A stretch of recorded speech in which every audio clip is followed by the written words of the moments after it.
Let's talk about stories. Now, human memory, frankly, isn't that great. Sometimes you need a little help. Now, as a professional, especially as a leader, you need to use a communication vehicle that's going to allow people to remember what you're trying to say. Maybe nothing is better than a story in that regard. For example, take employee motivation, seeing people as individuals and trying to understand how to motivate them to be as productive as possible. I could go two routes there. One, as a social scientist, I could quote research. I could give you names and dates and tell you theories and prove I'm intellectual and try to explain all the research. Maybe you'd learn something. Definitely you'd be bored.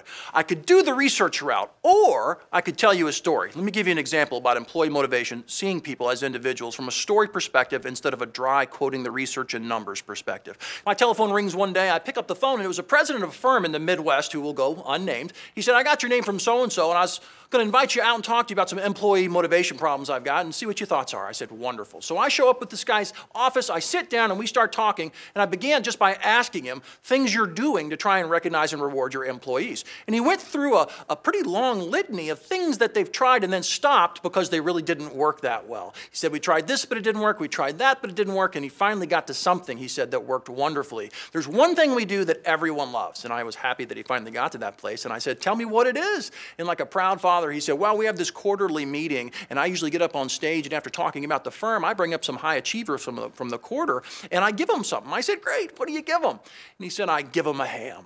He was very proud.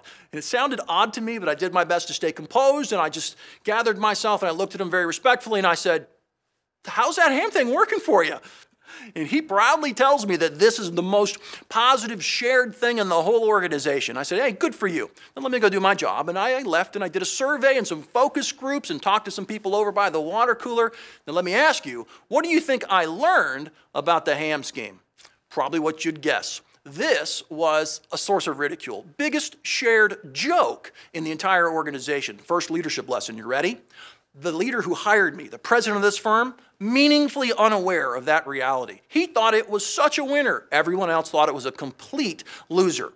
Next big employee meeting rolls around in the quarter. He gets up on stage and he gives the results. He does the tap dance, all the things he usually does, and then he brings up the people who had been awarded or nominated as employee of the quarter. That day he gave out 3 hams. 3 wonderful people received hams yet again. I'm sitting in the back of the auditorium and I'm doing what I do, which is to read people. I read nonverbals like most people read words. And what I was watching that day was a nonverbal train wreck. Mr. President was smiling, graciously handing out the hams. Everyone else was rolling their eyes and shifting uncomfortably because they had once again seen a silly ritual that they didn't think mattered worth a hill of beans. So I watched the 3 winners and I said to myself, I'm going to go follow them. I'm going to follow them and find out the fate of all 3 of those hams. And I did. And when the meeting was over, I chased them down and I found out what happened to those hams. And when I did, I went to the president's office and I did my job and I looked down at him and I said, I need to talk to you.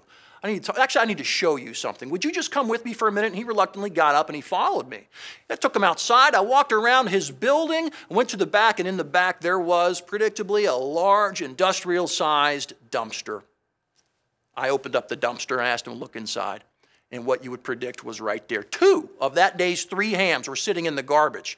This guy exploded with emotion that was understandable for a good 3, 4, 5 minutes. Lots of expletives, lots of anger. How dare they not appreciate this kind token that I tried to give them? On and on. And finally, when he got all the emotions out, he turned to me and he said, well, what should I do, Doc?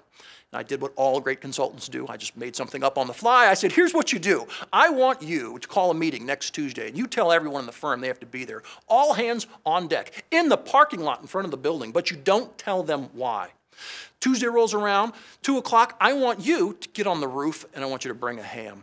And when you do, you give the following speech. You look down at the employee base there in the parking lot and you say, guys, I found the hams in the trash. It's okay. I get it. I can't believe it took me this long to get it, but I get it. You don't like hams as much as I do. There won't be any more hams. In fact, I'll bet you guys know each other a lot better than I do. I'll bet you could own this little process a lot more successfully than I could. So I'm going to put together a cross-functional group of you guys, and I'm going to let you own this process. No more hams. So I told him to give this speech. And of course, if you're going to give an audacious speech like that, you need to end it audaciously. So I told him to chuck the ham right off the roof at the end of this, just to put a real period at the end of the sentence. So I told him to do this.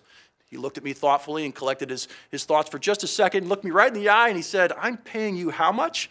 Never forget that. But this time he took me seriously, and he actually called the meeting. Tuesday, 2 o'clock, hundreds of people in the parking lot. He got in the roof. He gave the speech. He chucked the ham. How do you think everyone reacted?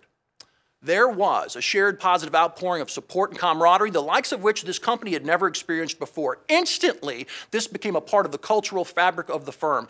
In an instant, thanks to a few small words and a ham flying off the roof, this group of hundreds of employees saw the president, the man on the roof, change from being a removed from them leader to becoming a part of the team in an instant. Next big, huge quarterly meeting rolls around, president gets on stage, and he gives the tap dance with numbers and customers and margins and so on. And when he's done, he says, as you know, there's no more hams, and everyone laughs. He sits down, and the team he had put together comes up to administer the yearly awards for the high performers. This time, they gave out the criteria very clearly, then they gave out the rewards, and the rewards were just trinkets from a corporate catalog. I didn't think they were that inspiring. But I have to ask you, and this is the important part, do you think that what they did was received by the audience far better than the ham scheme was received? The answer is an emphatic yes. Not because what they came up with was genius, it wasn't. It's because what they came up with was theirs. The employees owned this, and that matters. So that after the meeting was over, people were not making ham jokes. I went to the water cooler, the picnic table, and the smoke break area. No one's making ham jokes. They're talking about how they're going to tweak this thing and make it better next time. That's the power of seeing people as individuals. If you want to understand what it means to motivate them, sometimes you have to see individuals and you have to give them some autonomy. That's the end of the story. So you see my point. I could talk about research and quote you the studies on employee motivation, and maybe you'd learn something, definitely you'd be bored, or I could tell you a colorful story with an interesting cast of characters and a lot of dynamic stuff going on about a man and his crazy love of ham. Which one do you think is going to stick in people's memories better? Next time you want to sit down and really get your team to listen to you, think about making the facts and figures step 2. Step 1 is that vehicle like a story that'll grab their attention and actually stick in their memory.